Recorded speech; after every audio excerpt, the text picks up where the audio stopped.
Welcome to my channel, Astral Horrors. I hope you all are doing well. Today, I have brought you a spine-chilling creepypasta story. So without further delay, let's get started with today's story. The first thing I check, every shift, is the catalog drift. Not because anyone tells me to. The procedure says start with the ingest queue, confirm the overnight feeds reconciled, then move to the anomaly board. But I've been doing orbital debris reconciliation for 11 years, and the catalog drift tells you more in 90 seconds than the anomaly board tells you in an hour. Drift is the slow lie. If an object's predicted position and its observed position start separating in a way that doesn't match atmospheric drag or solar pressure, something is wrong with either your model or your reality, and in this job you learn fast which one tends to be at fault. My name is Halloran. I work at the Sirat Reconciliation Center, which is a building most people would assume is a data center if they drove past it, because that is what it looks like and what we want it to look like. We do conjunction analysis and cataloging support for 3 national tracking networks and a handful of commercial constellations. We don't fly anything. We don't own anything in orbit. We watch, and we count, and we make sure 2 things that should not occupy the same cubic meter of space at the same instant are warned about it in time to move. It is unglamorous and it is essential and it suits me, because I am good at noticing when numbers stop behaving and I am bad at almost everything that requires me to be in a room with people I love. That morning the drift was clean. Everything where it should be. I remember being mildly pleased, the way you're pleased when your coffee is the right temperature. Then I opened the ingest queue and saw that the overnight reconciliation had failed to close, and there was a flagged residual sitting in the holding partition with a designation I didn't recognize. The designation is the wrong detail. I want to be precise about that, because everything after follows from it. Every tracked object gets an identifier. There's a public catalog format and there's our internal format, which carries provenance, which sensor first acquired it, which network owns the track, what confidence we assign the orbit. The residual in my holding partition had a valid internal format. The checksum was good. The provenance field said the object had been first acquired by a sensor I knew, a phased array station in the southern network, on a date 11 months prior. That was all ordinary. What was not ordinary was the object's name. Internal designations are not names. They are strings, alphanumeric, dispassionate, built by a machine. This one was a string in the correct format, and inside the field where the machine writes its meaningless string something had written Ashworth K. Ashworth is not a satellite. Ashworth is a person. Ashworth was, more specifically, the maiden name of my sister-in-law, and K is for Karen, and Karen Ashworth has been missing for 9 years. I want to be honest about my first reaction, because I think it matters for what I did later. My first reaction was not fear. It was irritation. I assumed a colleague had done something stupid, used a real name as a placeholder during a test ingest, and failed to scrub it. People do that. We have rules against it specifically because people do that. I made a note to find out who, and I moved the residual into the analysis sandbox to clear my queue, and I went to get coffee that was, this time, too hot.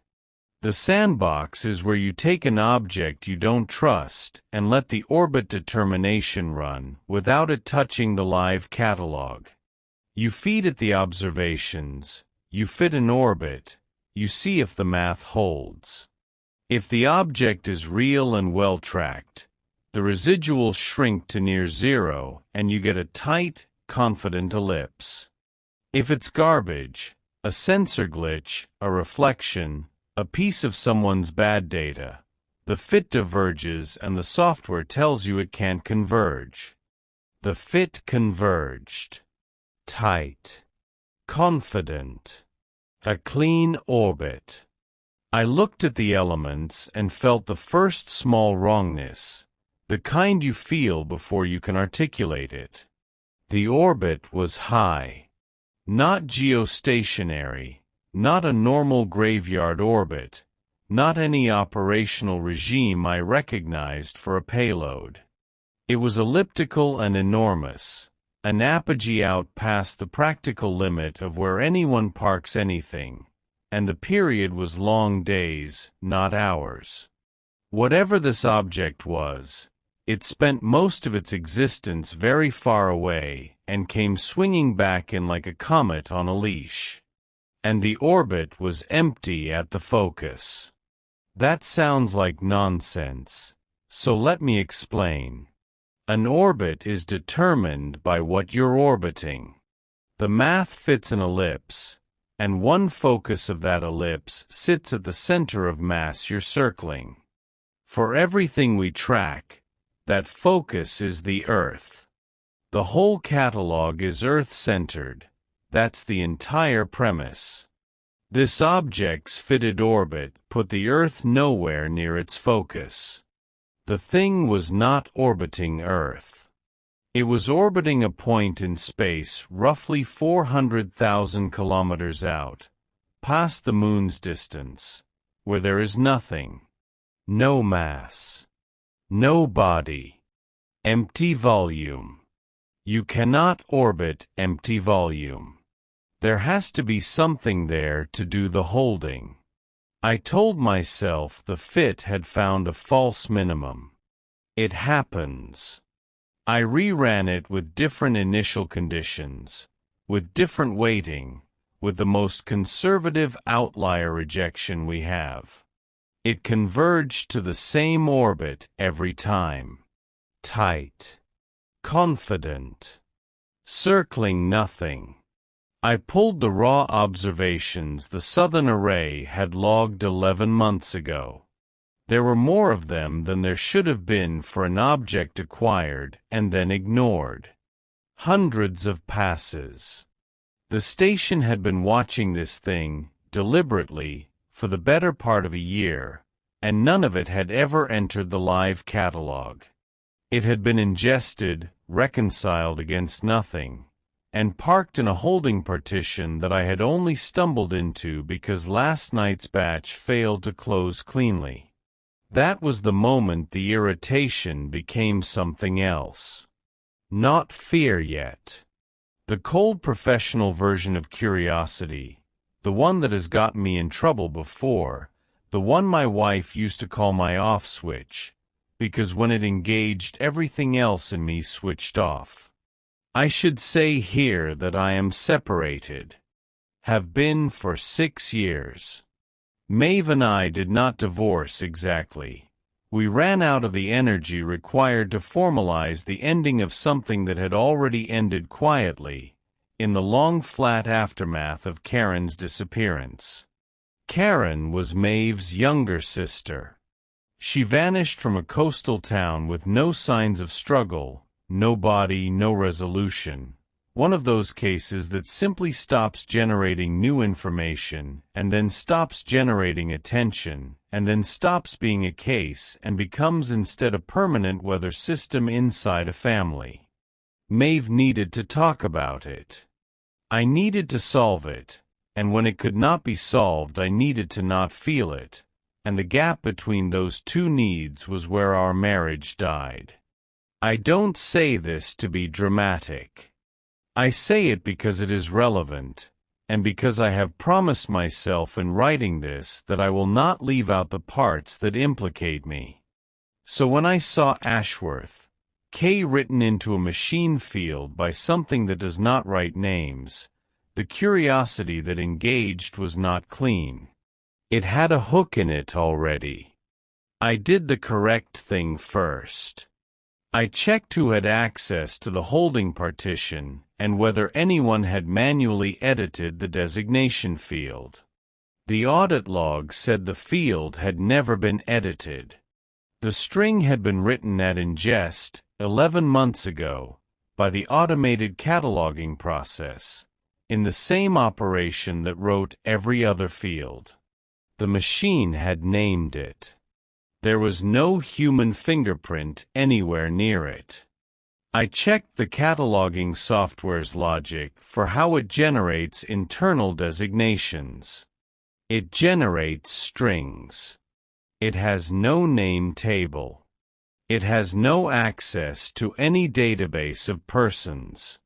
It is not connected to anything that knows what a Karen Ashworth is.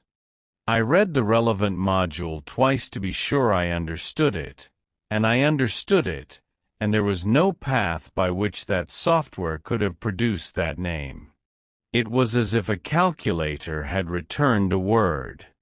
I went home that night and did not sleep, which is normal for me, and I did the thing I had not done in 9 years, which is not.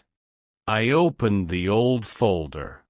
Everyone in a family with a missing person has a folder, physical or digital or just a region of the mind, and mine was a directory I had built in the first frantic year when I still believed competence could substitute for a search party. Maps. Timelines. The case file Maeve's family had pried loose from the police. I had built it the way I build everything, methodically, and then I had closed it the way I close everything I cannot finish completely. I read it until morning. There was nothing in it about orbits. Of course there wasn't. Karen had been a hospice nurse who liked tide pools and disliked driving at night. She had no connection to anything I worked on.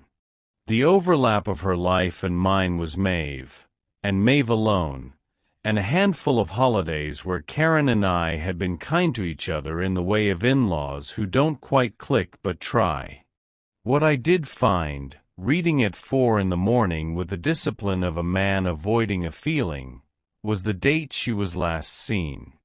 And the date sat exactly to the day, 11 months and some years before the Southern Array first acquired an object orbiting nothing and labeled it with her name. That alignment meant nothing, statistically. I knew that. I am the person whose job is to know that coincidences in date ranges are not evidence. But I wrote it down anyway, and the writing of it was the first small concession, the first time I treated the impossible thing as a thing to be investigated rather than dismissed. I went back to work and I did not tell anyone. The second wrongness took a week to find, because I had to find it carefully.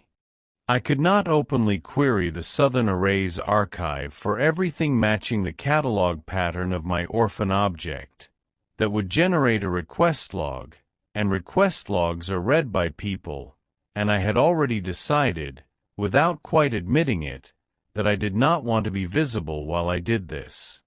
So I did it the slow way. I had legitimate reasons to pull broad reconciliation residuals. That is literally my function, and I built a filter that would surface any object whose fitted orbit placed its focus outside a sane radius of Earth's center of mass. Anything circling nothing. I expected to find my one object. Maybe 2 or 3, if there was a systematic error producing false orbits in some corner of the pipeline, which would have been the boring, comforting answer. The filter returned a count, and the count was large enough that I assumed I had written the filter wrong. I had not written the filter wrong. I rewrote it 3 more times to be sure. Each time the count grew, because each time I made the criterion stricter and the stricter criterion caught objects the looser one had missed, which is the opposite of how a false positive behaves. There were tens of thousands of them. Not in the live catalog. None of these had ever touched the live catalog. They lived in holding partitions, in archive segments flagged for non-reconciliation, in corners of the storage architecture that the live system treated as exhaust. Every one of them had a valid internal designation. Every one of them, in the field where the machine writes its meaningless string, had a name. I did not check them all. I checked enough. They were surnames and initials, in the format Ashworth K. Some I could tell were names. Some were ambiguous. All of them, when I fed them to the sandbox, fit clean, tight, confident orbits around empty points scattered through a vast shell of space past the moon, none of them orbiting Earth, none of them orbiting each other, each one circling its own particular nothing. I want to be careful here, because this is the point where a person could lose the thread of what is verifiable and what is interpretation, and I have spent my career on the right side of that line, and I am trying to stay on it even now. What was verifiable? A large population of catalog entries, machine-generated, naming what appeared to be people, fitting valid orbits around non-existent gravitational sources, never reconciled into operational reality, never surfaced, never deleted. Maintained. That was the word that arrived and would not leave. Not abandoned. Maintained. The non-reconciliation flag is not a trash flag. It means an object is being kept out of the live catalog, deliberately by policy while still being retained, and I now saw still being updated, because when I compared an object's archived elements to a fresh sandbox fit using the newest observations, the elements had drifted, and the drift had been tracked. Someone or something was keeping these orbits current. That is the operational fact that broke my ability to pretend. You do not maintain garbage. Maintenance costs money, attention, sensor time. Every one of these objects was being observed on a schedule by real instruments that have more demand on them than supply, and the observations were being folded into updated orbits, and the updated orbits were being filed where no living analyst would ever look. The system was working perfectly. It was simply working toward an end no part of my organization would admit existed. I made the mistake that week of mentioning it. Not the names. Not Karen. I am not stupid, and I knew how the names would sound. I mentioned the orbits. I went to my section lead, a competent and tired man named Pharaoh, and I told him I had found a class of objects in the non-reconciliation archive with fitted focuses well outside Earth-centered space, and I asked him casually, professionally, whether he knew of a sensor calibration artifact that could produce that. He did not look at his screen when I asked. That was the first thing. Pharaoh looks at his screen during every conversation. It is a quirk we all tease him about. He looked at me. Then he said, "Those are flagged non-reconcile. You don't need to touch those." I said I understood that. I was only asking whether the orbits indicated a pipeline error worth a ticket. "They're not an error," he said. "They're handled."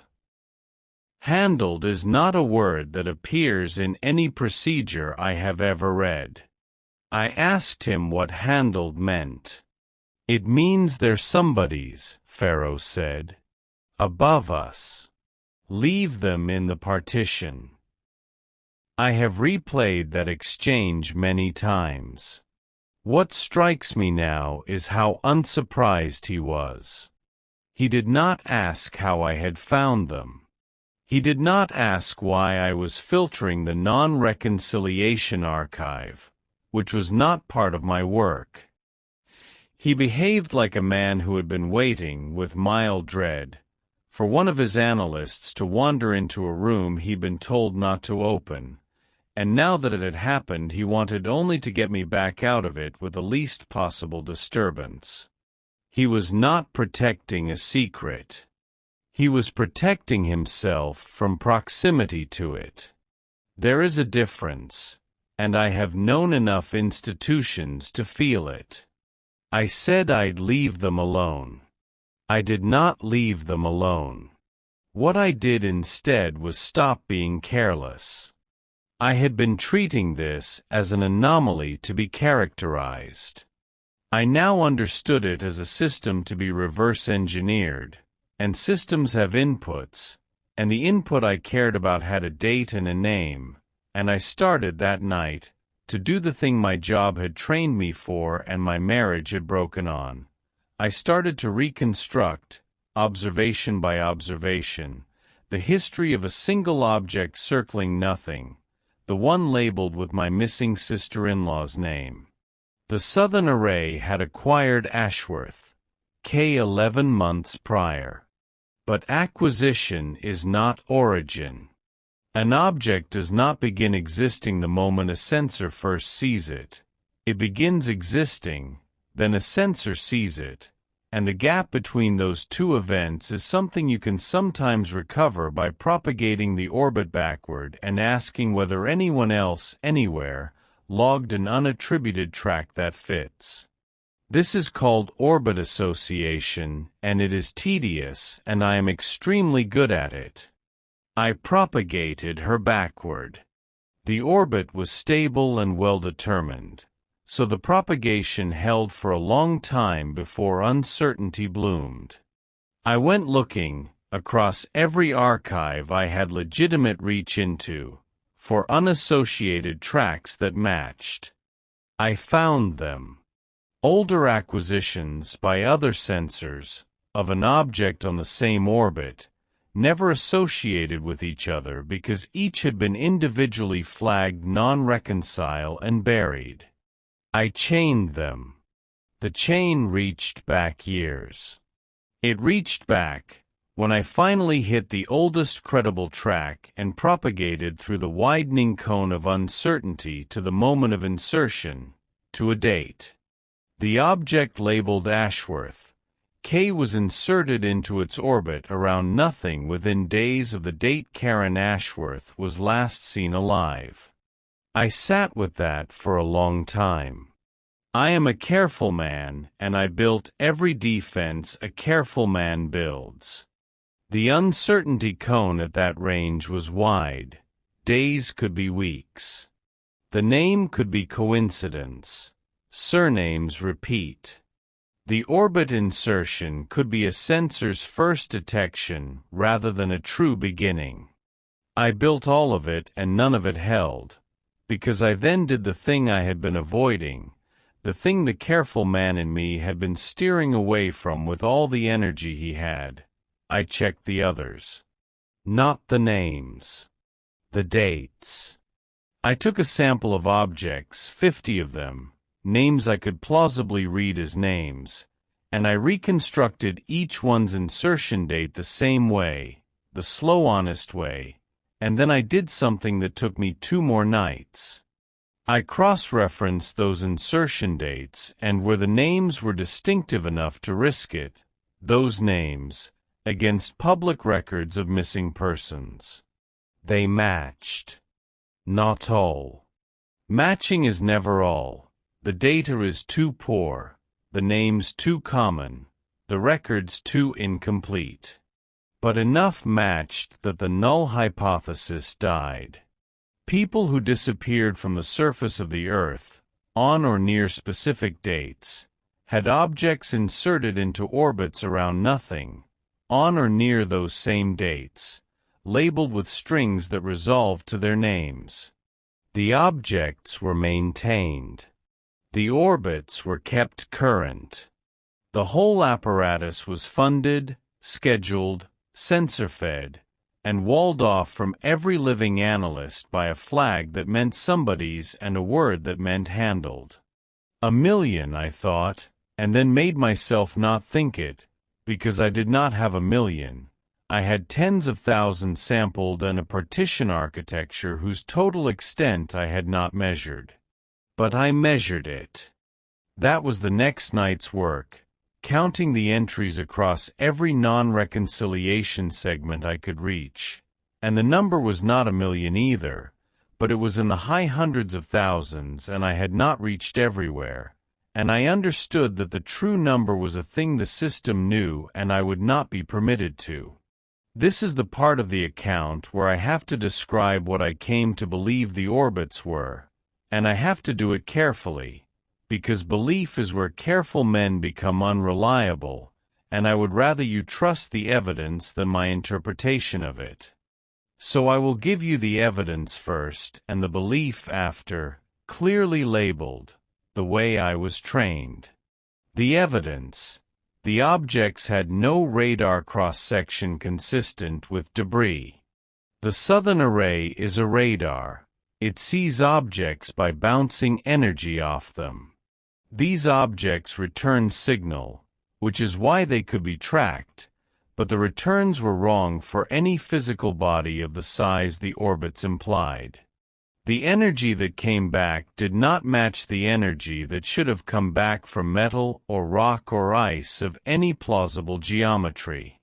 It was as if the array were ranging on something that occupied a position without occupying a volume, a track with a where but no what. I confirmed this by pulling the raw returns for a dozen objects. The signal processing had been configured, deliberately, with a custom-matched filter I did not recognize, a filter tuned to extract a coherent track from returns that the standard pipeline would have rejected as noise. Someone had built a special instrument inside the instrument, specifically to see these things, specifically to keep seeing them. More evidence. The focuses. Each object orbited its own empty point, and I had been treating those points as scattered at random through the shell of space past the moon. They were not random. When I plotted them all together, the empty points the objects circled formed a structure. Not a sphere, not a grid, nothing I had a clean name for, but ordered, a distribution with internal regularity, the points spaced and arranged the way the cells of something are arranged, the way the nodes of a network are arranged.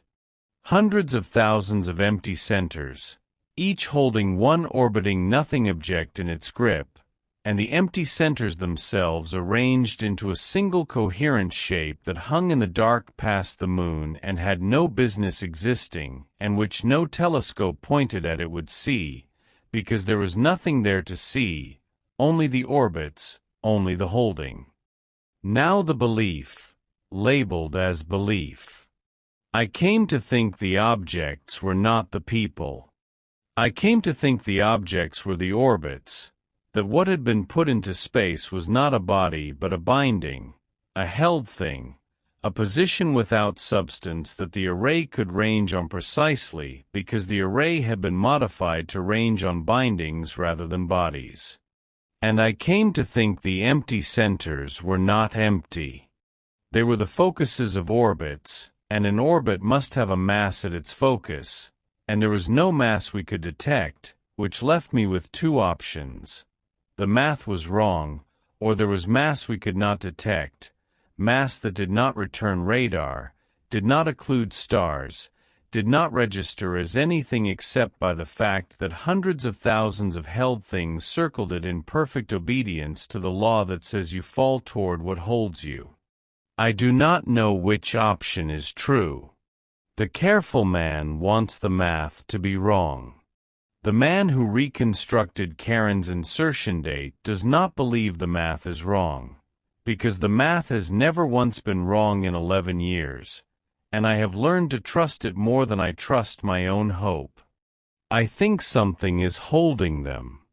I think it has been holding them for a long time, longer than the years my sample covered, and I think the reason my organization maintains the catalog of orbits around nothing is that the orbits are how you keep track of the held, and you keep track of the held because the alternative, losing track, is worse, in some way that the people above Pharaoh understand and Pharaoh does not, and I was not meant to. That is the midpoint of what I know, and it is where the thing I was investigating stopped being a phenomenon and became a purpose. A phenomenon does not modify a radar's matched filter. A phenomenon does not fund sensor schedules. The catalog of orbits around nothing was not a record of an accident.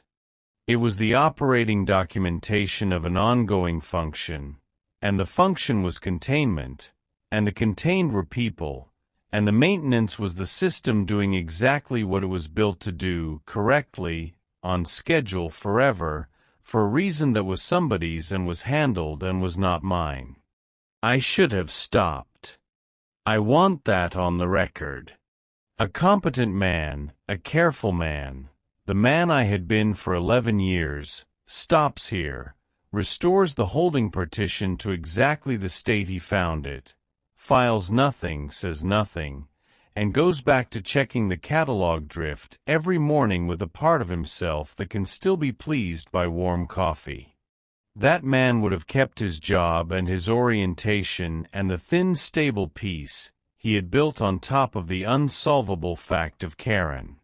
I did not stop because of the wound, and here is where the wound becomes structural, and I have to tell it straight. For 9 years I had failed to find Karen. I had failed Maeve by treating her sister as a problem rather than a loss, and I had failed Karen by being unable to solve the problem after I had made it the only thing about her that I would let matter. I had buried both failures the way I bury everything, completely, and I had built a life that consisted of being good at finding things in the sky precisely, so that I would never again have to feel what it was to fail at finding a person.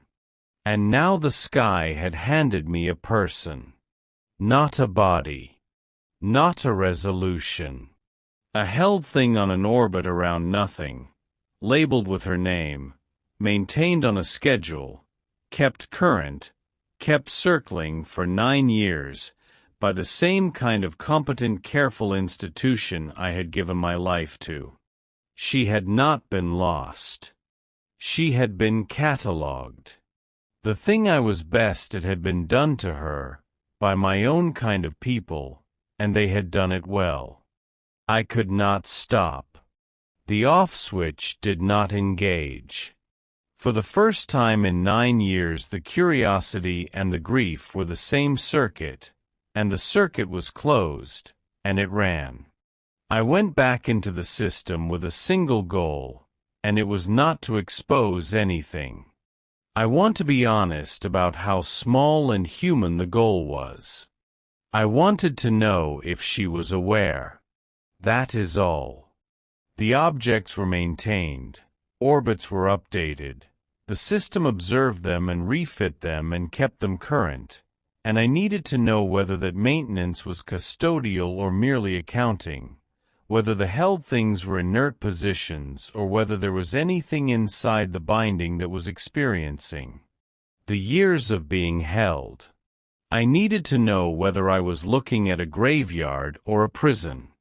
The matched filter was the key, because the matched filter was what someone had built to extract a coherent track from impossible returns, and a filter tuned to extract one kind of signal can, if you understand it well enough, be retuned to ask the returns a different question.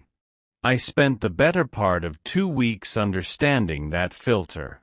It was elegant and old, older than our current software, ported forward across system migrations the way load-bearing things are, carried from generation to generation by engineers who probably did not know what it was for, only that it must never be removed.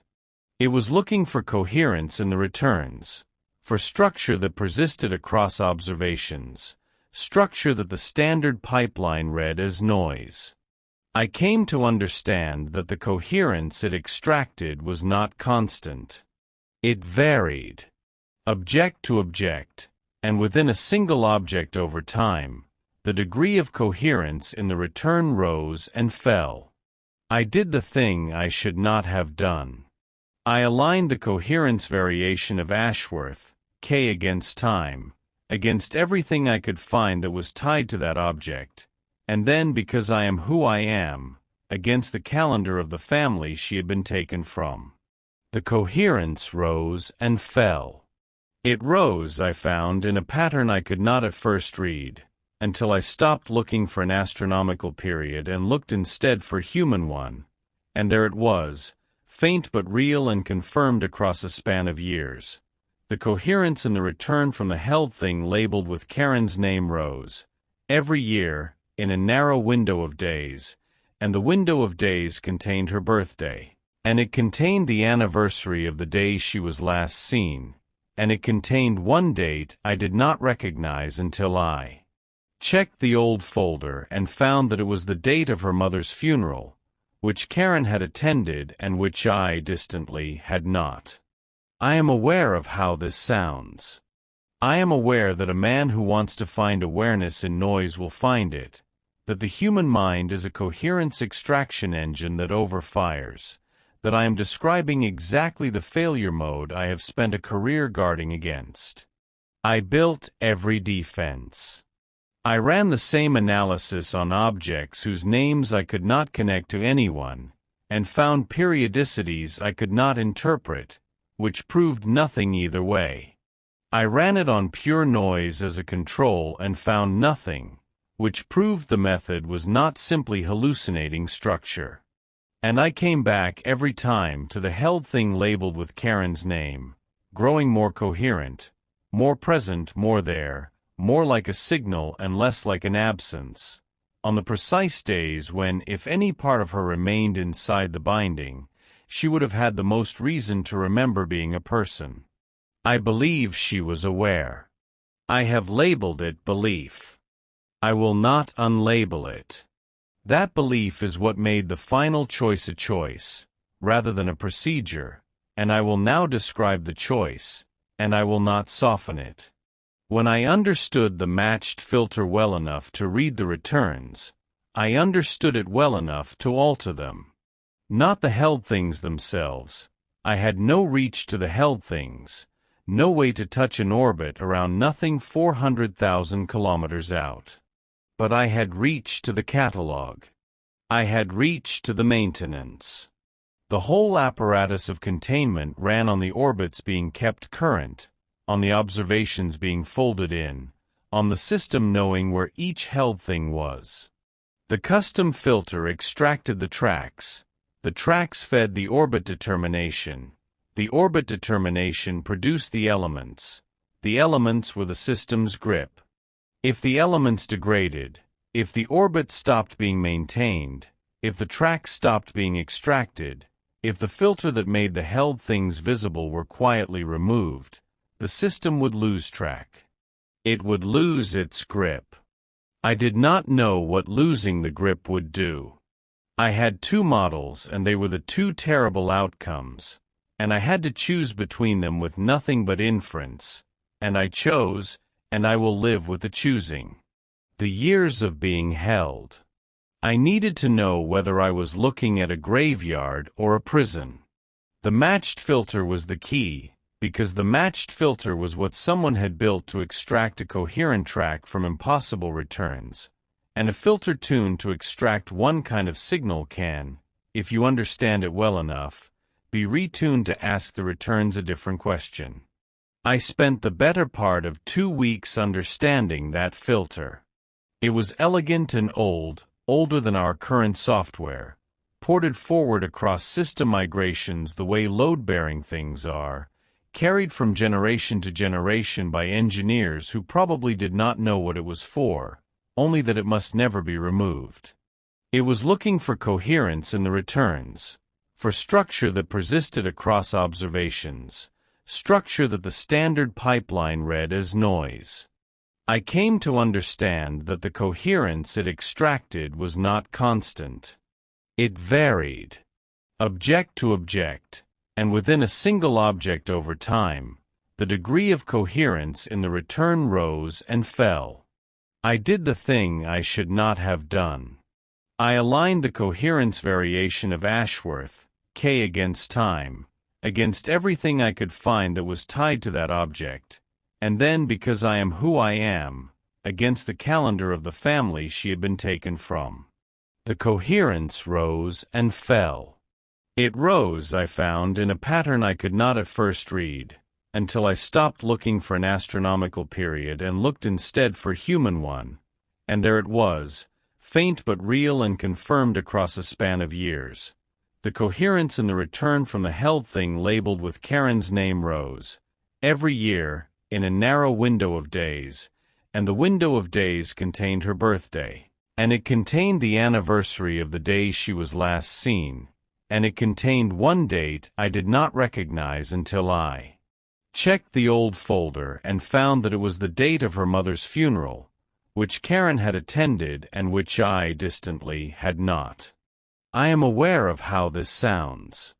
I am aware that a man who wants to find awareness in noise will find it, that the human mind is a coherence extraction engine that overfires, that I am describing exactly the failure mode I have spent a career guarding against. I built every defense. I ran the same analysis on objects whose names I could not connect to anyone, and found periodicities I could not interpret, which proved nothing either way. I ran it on pure noise as a control and found nothing, which proved the method was not simply hallucinating structure. And I came back every time to the held thing labeled with Karen's name, growing more coherent, more present, more there, more like a signal and less like an absence, on the precise days when, if any part of her remained inside the binding, she would have had the most reason to remember being a person. I believe she was aware. I have labeled it belief. I will not unlabel it. That belief is what made the final choice a choice, rather than a procedure, and I will now describe the choice, and I will not soften it. When I understood the matched filter well enough to read the returns, I understood it well enough to alter them. Not the held things themselves. I had no reach to the held things, no way to touch an orbit around nothing 400,000 kilometers out. But I had reach to the catalog. I had reach to the maintenance. The whole apparatus of containment ran on the orbits being kept current, on the observations being folded in, on the system knowing where each held thing was. The custom filter extracted the tracks fed the orbit determination produced the elements were the system's grip. If the elements degraded, if the orbit stopped being maintained, if the tracks stopped being extracted, if the filter that made the held things visible were quietly removed, the system would lose track. It would lose its grip. I did not know what losing the grip would do. I had two models and they were the two terrible outcomes, and I had to choose between them with nothing but inference, and I chose, and I will live with the choosing. The first model, the orbits were a leash, and the maintenance was the leash held taut, and the held things were prisoners. In that model, losing the grip was release. Cutting the maintenance would let the held things go, let whatever remained of Karen, of the hundreds of thousands, off the orbit around nothing, out of the binding, into whatever comes after being held, which might be nothing, which might be peace, which might be an ending 9 years overdue. In that model the moral act was sabotage. Stop the system. Let them fall. The second model, the orbits were not a leash but a scaffold, and the maintenance was not restraint but support, and the held things were not prisoners but the contents of something that had to be held precisely because the alternative to being held was not release but loss into the thing at the focus, the mass we could not detect, the holder, the ordered structure of empty centers that I had plotted and could not name. In that model, the maintenance was the only thing keeping the held things from falling all the way in, to whatever the focus was, which was not nothing, which had never been nothing, which had been pulling on them for years and being resisted, orbit by orbit, observation by observation, by a system of careful people doing competent work they were not allowed to understand. In that model, cutting the maintenance was not release. It was letting go of the rope.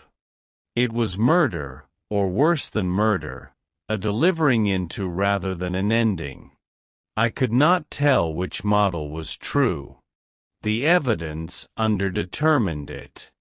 That is the honest statement of my situation, and I have stated it honestly, and it did not help me at all, because the choice could not be deferred, because I had already been noticed. Pharaoh came to my station on a Thursday and stood beside me without looking at my screen, which by now I understood was the tell, and he said, "They want your archive access reviewed." I asked who. "Above me," he said. He was quiet for a moment.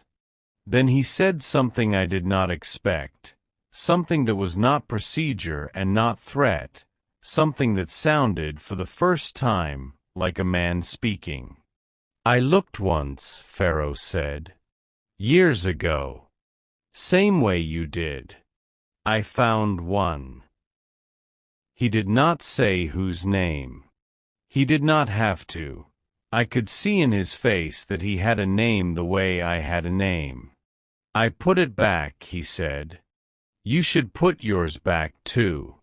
The work continues whether you watch it or not. The only thing watching changes is you." I asked him the only question that mattered. I asked him whether the maintenance helped them or held them. Pharaoh looked at me then, finally, full on, and what was in his face was not knowledge. It was the absence of knowledge carried for years, the specific exhaustion of a man who had decided to stop asking a question precisely because it had no answer and the asking was eating him. "I don't know," he said. "Nobody who's still here knows. The ones who set it up knew. They're gone. We just keep it running." He paused. "That's the part nobody tells you. There's no one to ask. There's only the system, and the system doesn't tell you why. It just tells you where they are, every day forever, and you keep the catalog clean, and you don't lose them. Whatever it is, you don't lose them. You don't lose them." He went away. My access was going to be reviewed. I had at most a day, probably less, before the partition was closed to me and the special filters documentation was walled behind a clearance I would never get and the held thing labeled with Karen's name became again somebody's and handled, and not mine forever. I had one night and two models and a circuit in me that had been closed for 9 years and would not open. I want to tell you I made the choice on principle. I did not. I made it on the wound, and I have promised to tell it straight, so here is the straight telling. I sat with the two models all night, and I could not choose between them on evidence, because the evidence would not choose, and somewhere before dawn I stopped trying to choose between the models and started choosing between the two versions of myself that the models served. The man who cut the maintenance to release her was the man who had failed to find her and could not bear that the only finding available to him was a finding into imprisonment, and who would rather risk delivering her into the focus than accept that she had been found and was being held and that the holding was, possibly, the kindest thing anyone had done for her in 9 years. And the man who left the maintenance running was the man who had spent his whole life keeping catalogs clean, who trusted the system more than his own hope, who would rather she be held forever in a binding he could not understand than gamble her on a release that might be an ending or might be a falling in, and who could live, who had already proven he could live, with an unsolved thing left exactly where it was. I knew which man I was. I had been him for 11 years. The catalog drift, every morning, 90 seconds. The slow lie caught early and corrected, everything kept where it should be. I was the man who keeps the grip. I did not cut the maintenance. I restored the holding partition to exactly the state I had found it. I scrubbed my filter work, my reconstructions, my coherence analysis, every trace of the 2 weeks I had spent learning to read the returns. I did it the way I do everything, completely, the way I had closed the old folder 9 years before. I left the special matched filter exactly as the dead engineers had built it, carried forward, load-bearing, untouched. I left the orbit's current. I left her where she was, circling her nothing, held by whatever holds her, maintained on a schedule by people who do not know why and will keep not knowing, including me now, especially me. Then I did the one thing that was mine, the only thing, the small human thing that changes nothing about the system and everything about me.